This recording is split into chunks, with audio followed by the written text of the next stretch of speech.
Welcome to Cardinals Corner. We are live from the studio in Saginaw, Michigan. Our hot topic of the day is productive aging. I am your host, Trevor, and this is my co-host, Emma.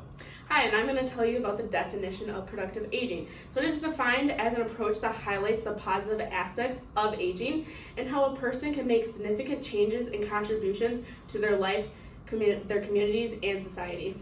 Productive aging concerns a population of 65 and older, so the aging population. Some conditions that are involved with productive aging is dementia, Alzheimer's, chronic and acute conditions, end-of-life care, among other conditions.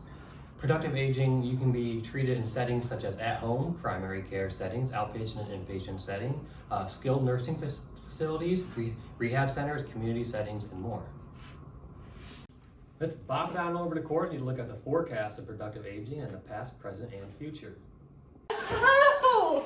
What a stormy day it is today. Welcome to your forecast. So looking previously, we saw a cold front coming in way back in 44 BC, where philosophers first thought that productive aging could be a thing. Then, moving across in 1961, we differentiated between successful aging and found that it was actually testable. Then, in 1987, we also differentiated from usual aging, and this was when we started to focus on growth. In 2006, there were over 29 definitions of successful aging. So that was our previous forecast. Currently, what is to be expected? We first can begin with an evaluation to design goals. It is the individual's responsibility to make productive life choices for themselves, such as exercising, refraining from smoking, and just making sure their nutrition is in balance. But we also found that some factors, such as gender, ethnicity, and race, also impact productive aging, but are not in the individual's control. We also see that we can now grade active participation to help individuals successfully age. This can include physical, social, cognitive resources on top of education that occupational therapists can provide. So moving forward in our forecast, what do we expect to see for the rest of today? Well, we can see an increase in productive aging, and as it currently is subjective, we're going to try to make it more objective, creating actual evidence-based measures of measuring productive aging. And consequently, we're also going to increase our research with productive aging. Thank you for coming to our forecast. Keep an eye on it to see what more productive aging has in store. Outstanding, Courtney. Let's transition over to Emma, who is in the field waiting for us. Thanks, Trevor. We're in the field live today with an occupational therapist, Kylie, and she's going to talk about the implications of occupational therapy. But first, I'm going to talk about the current relevance of it. So 20% of the U.S. population will be over the age of 65 by the year 2030. The increase in the population growth has led to health promotions in the field. The need for occupation-based and client-centered interventions is significant in promoting this productive aging. This allows healthcare providers and society to understand the value of occupation on productive aging.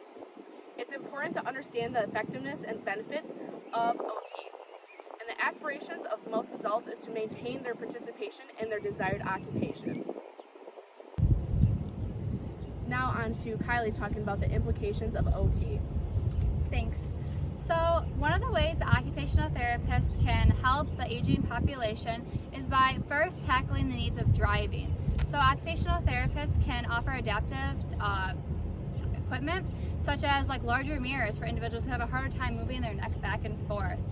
In the case of chronic diseases, we can offer techniques to kind of help manage that fatigue they may have. When we're looking at the dementia population, we can involve techniques such as putting signs on doors to remind clients to stay in their rooms. Occupational therapy also extends to fall prevention and home modification. So we really go into their home and kind of look at, what their surrounding is like. Are there loose rugs that could be trip hazards? Things like of that sort. We also can look at skilled nursing settings where sleep might be an issue, focusing on the lighting in those areas to promote the best quality of sleep for our clients. And kind of further, more in the nursing setting, is that eating and swallowing. So just making sure they have the right utensils to feed themselves with and the right techniques for that swallowing. And then kind of looking towards the end of life care, we can help kind of form those relationships with families so those planning services are ready to go for them. Thank you, Kylie. Now back to Trevor in the studio. Thanks, Emma. Let's take a look over at Gracie, who's waiting for us in the Rider Center that's going to talk about advocacy involvement. All right, welcome to our elderly workout program. Let's start with some arm circles. All right, get those arms up. You guys are doing awesome. Super high knees. Just march in place if you have to. All right, finally, we're gonna do some overhead stretches. That's right, productive aging group. Get that arm all the way over. Other side. And big finish. Big deep breath in. And let it out. You guys did awesome. Let's work up a sweat and talk about resources for productive aging. First off, the AOTA website lists apps that can be utilized by OTs and clients to promote productive aging. These have topics that include accessibility, mobility, leisure, low vision, medication management, and organization, among many other topics. Additionally, the July 2018 version of the American Journal of Occupational Therapy did a special issue just on productive aging, and this included topics such as fall prevention, ADL and IADL interventions, and health promotion. Finally, other resources are listed on the AOTA website, and they include fact sheets, tip sheets, evidence, and practice guidelines. As far as advocacy goes, the CDC website has printable posters created by the Alzheimer's Association that lists the steps for protecting the heart, brain, and body. These are available for free and can be used and spread in community settings. In general, OTs and the general public can get involved by making everyday life adjustments, such as identifying and reporting elder abuse and any forms of ageism in the community. Creating a sense of solidarity by using pronouns such as we and us rather than they and them, joining political action committees that have elders' best interests in mind, and creating and spreading our own tip sheets. It's safe to say that getting involved is a slam dunk.